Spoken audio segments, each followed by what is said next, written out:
In today's tutorial, we're going to be focusing on sales forecasting. You need to know what the purpose of a sales forecast is, and you need to know the factors that affect sales forecasts, in particular consumer trends, economic variables, and the actions of competitors. We're then going to finish off having a look at the difficulties in sales forecasting. A sales forecast is an estimation or prediction of sales over a given period of time. What we mean by sales is the number of products purchased. Most companies will use statistical software to analyse and create their sales forecast. The purpose of a sales forecast is to help managers decide what resources the business might need in the future.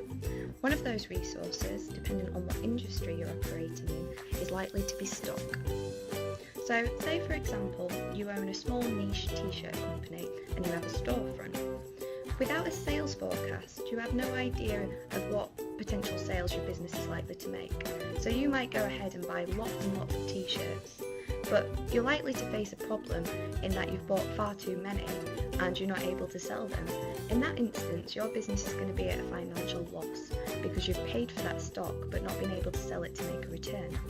Alternatively, having no idea what amount of sales your business is going to make, you could underestimate the level of stock needed, in which case people could be coming to your store to buy t-shirts and there'd be nothing there for them to purchase, and that's going to seriously damage your brand image.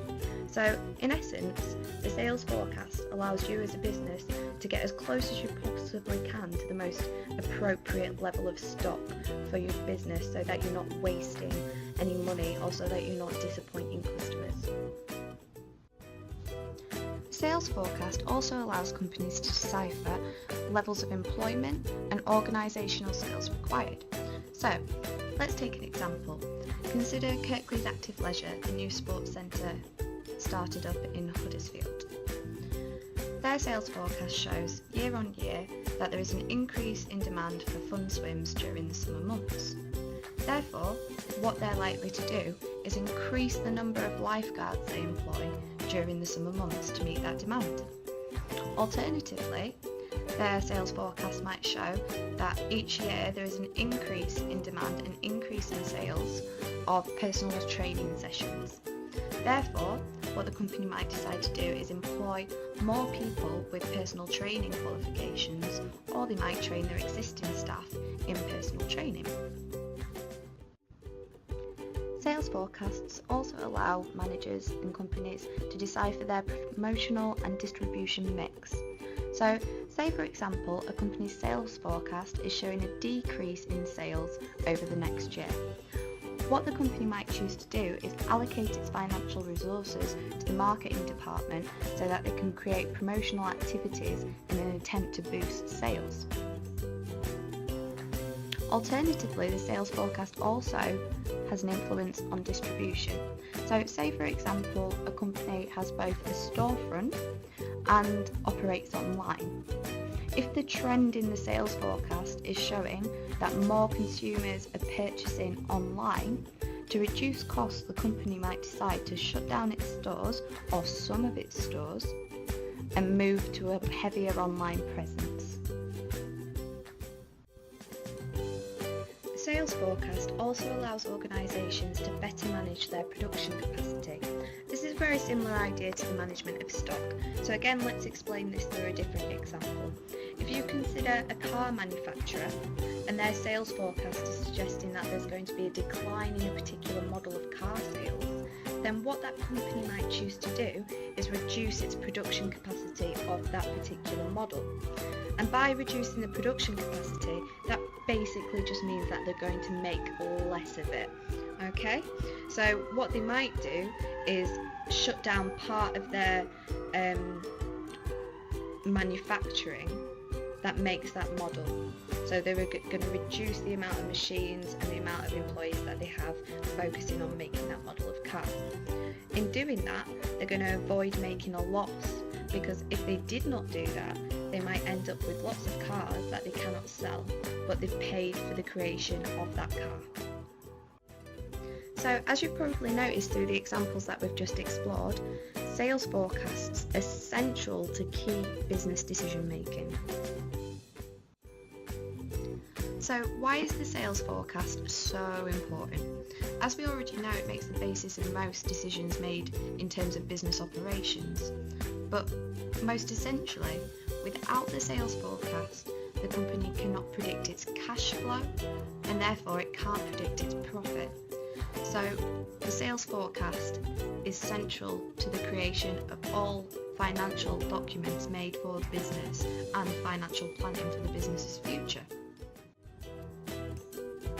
We're now going to take a look at the factors that affect sales forecasting. We're first going to explore consumer trends. So consumer tastes and habits are continuously changing, and that changes the demand and sales of different kinds of products. As you've probably noticed now, as consumers, we're far more educated and health aware than what we were 10 years ago, 20 years ago. Fruit juice is a good example of showing how our increasing knowledge of health is affecting sales. So, the sale of fruit juice was steadily increasing for a long time, until we became more aware of the natural sugar content. As a result, the sales of fruit juice have declined over the most recent years. Although our increasing concern about health has decreased the sales of some products, it's opened up entire new markets and opportunities for other products and other companies. For example, take Coke Life. That's an attempt to meet the consumer trend of increased health awareness. Or perhaps the US supermarket chain Whole Foods, which has been incredibly successful. Their focus is to provide only natural, healthy food products. As you can see, from better forecasting consumer trends, companies can identify where they need to be flexible and how they need to change to try and attempt to boost their sales. Our purchasing behaviour affects sales forecasting. So for example, in a colder winter, the sales of cold and flu remedies often increase than in a warmer winter. There is an increasing trend in demand for time-saving devices, and this is forecast to continue. It fuels the technology industry and created new markets, such as the market for phone apps, the demand for multiple use kitchen appliances, online shopping, fast food. It's been largely caused by changing in demographics. When we say demographics, we're referring to the age, gender, geographic location, level of education, occupation, and level of income of people in a particular economic environment. Now that could be local, such as Kirklees, or we could be discussing a country. So you might be thinking, how is this going to affect the sales forecast? Well, let me give you an example. The UK demographic has an ageing population. The number of over 80s is supposed to double by the year 2025. This is going to bring about whole new business opportunities. It's in particular going to increase demand for the pharmaceutical industry and care homes.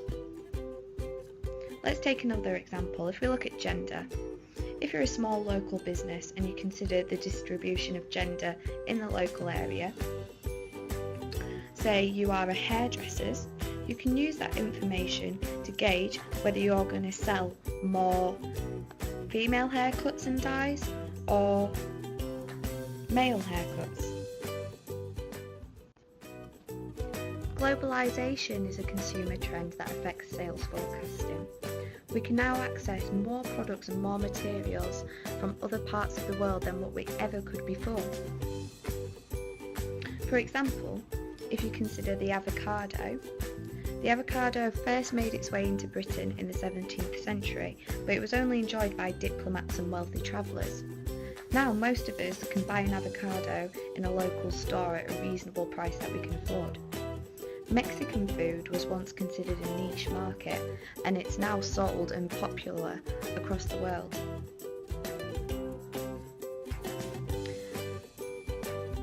Due to globalisation, the UK now imports 35% of its machinery and transport, 26% of its manufactured goods, 13.5% of its minerals and fuels, and 11% of its chemical products from abroad. Increased globalisation is increased competition for UK businesses. As you're well aware, the amount of manufacturing in the UK has substantially reduced over the last couple of decades, and that's because other countries, such as China, have been able to produce the products that we demand at a much cheaper rate. We're going to look into that in a little bit more detail when we consider the economic variables. The affluence of the population that you are targeting affects sales forecasting. So, for example, if your selling point is that you're a cheaper product and your population that you're targeting becomes more affluent, then your sales forecast is likely to show a decrease in sales. Alternatively, if you are a luxury good and there is an increase in affluence in the population that you're targeting, then you're likely to estimate an increase in sales. We're now going to take a look at the economic variables that affect sales forecasting. Following on from the idea of affluence, we're going to explore what real income is and how that's going to affect your sales forecast. Real income is the amount of money that people have left over after you deduct inflation.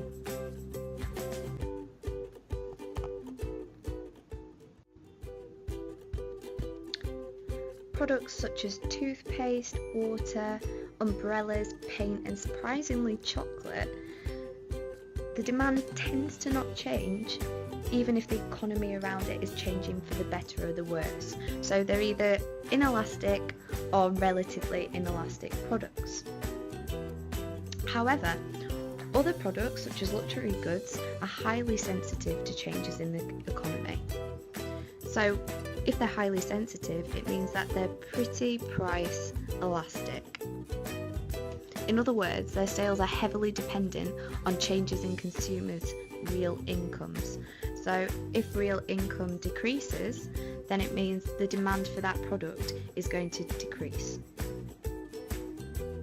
If it increases, then it means that demand for that product is going to increase.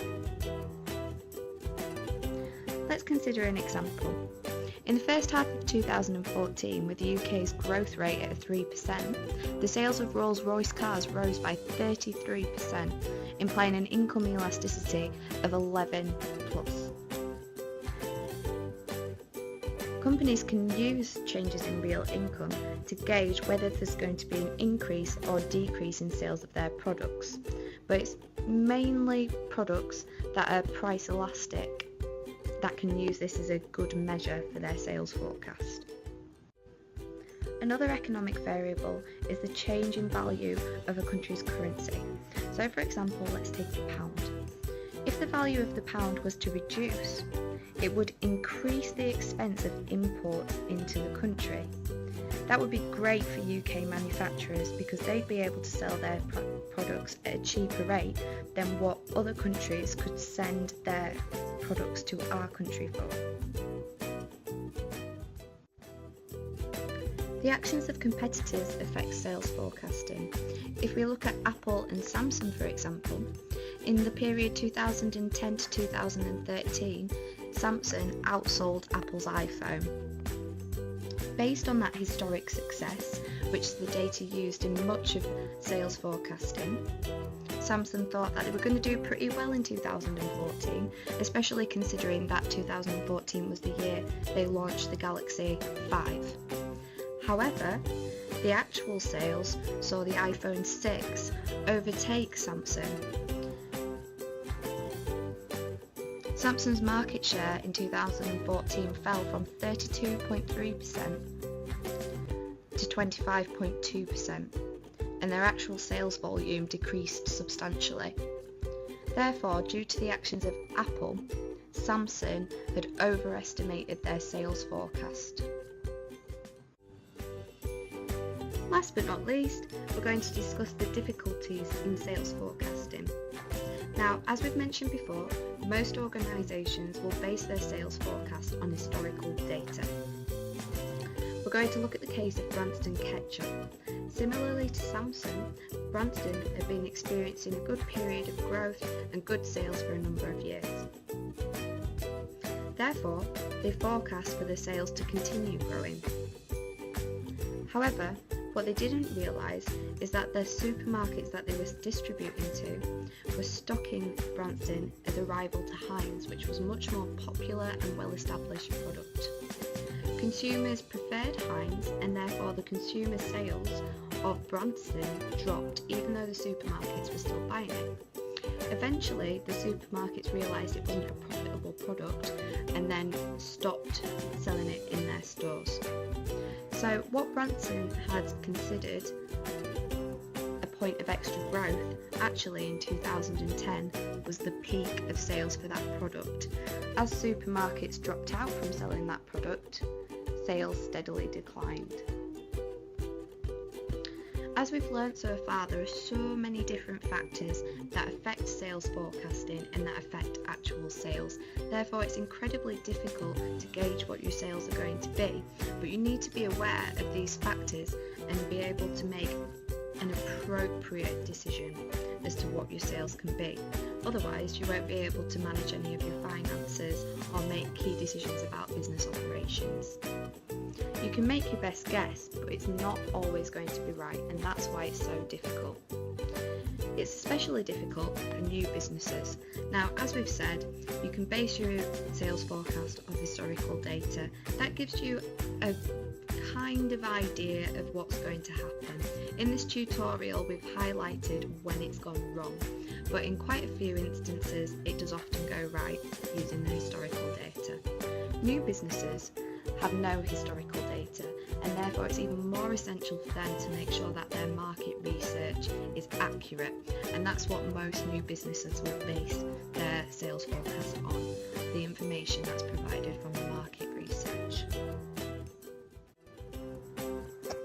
We're going to go through 3-question homework now, so hopefully you should feel comfortable with the basic content that we've covered in this tutorial. If not, don't worry, as usual, pause the video and re-listen to some of the areas that you feel like you could just scrub up on a little bit. Alternatively, you could look at pages 209 to 212 in your core textbook, or if you're still unsure, post your questions up on Edmodo and myself or another member of the class if you feel confident. We'll get back to you. If you feel like you're cracking to go, get a pen and pencil ready or type this out on your keyboard. So, question 1. What is a sales forecast? So as we know, definitions are worth 2 marks in the exam. This could come up in the exam and as either a 1 question that's worth 2 marks, or you could use it as the definition at the start of an essay question. So create your definition, time yourself, no more than 2 minutes. We want to get exam quick ready. Question 2. Marks & Spencer's is forecasting a sales increase of 2% in the coming year. Explain how 2 possible actions by rivals Next and John Lewis might cause actual sales to perform less well than this. So you need to come up with 2 actions of the competitors that could cause sales to not increase by 2%. So consider what we've learned in the video in terms of Samson and Branston's Ketchup. When you're thinking about what the competitors could do, you could consider the 4 Ps. What could they do in terms of price, product, promotion and place that could make Marks & Spencer's sales not increase by 2%. You've got 8 minutes, time yourself. Question 3. Explain how 2 of the following managers could be helped by 2 weeks warning that sales are forecast to rise by 15%. So you can choose either the operations manager, the marketing manager, the human resource manager, or the chief accountant. So you need to pick 2 of these to discuss. You've got 10 minutes, time yourself. In the homework menu this week, we've got some tasty treats, so as usual I'll talk you through what options and you can choose which task you'd like to complete for your homework. So one task that you could choose is to create a video or presentation arguing what is the most influential factor on sales forecasting for a business of your choice. So you choose a business, whichever business you like, do some research on it, and then you have to present your argument for which is the most influential factor on their sales forecast. Is it economic variables, consumer trends, or the actions of competitors? So you're really going to have to look into what kind of products they're selling and what sort of market they're operating in. In terms of creating a video, you can use either iTunes Movie Maker, they've got the Macs down in the Guidance Centre, or you can download Teach Pro Nomania, which will cost you a little bit of money, but you can get the standard Nomania for free from the iTunes App Store. The second task you could do is again create a presentation or video explaining what generally influences the sales forecast of a business of your choice. So you can go through the different factors and explain how they affect a business that you like and you want to investigate. The next thing you could do is write an article for a business consultancy magazine advising new entrepreneurs, so people who are setting up a new business, on what they need to consider when they are creating their sales forecast. So here again, you need to look at the different factors that affect the sales forecast and explain what difficulties the new entrepreneur could have in creating a sales forecast and any advice you would suggest to them in best doing so. You could also create an exam-style case study on a business of your choice and 2 exam questions. So have a look at examples of exam case studies you've got and collaborate some research and pick some questions that people can answer for the case study. Or you could create a multiple choice questionnaire on sales forecasting. To do that, I would suggest using SurveyMonkey. You could create revision cards for yourself and the class to use to revise sales forecasting, and you could do that on either PowerPoint, Word or Publisher. It's up to you. Try and make them concise and try and make them look interesting. If they're good, I'll print them out and we can all share them. Or alternatively, if you want to try something a little bit more creative, you can have a look at Canva. This is a free app, free website that you can download and access, and there you can create infographics. So you could create an infographic summarising all that you've learned on sales forecasting.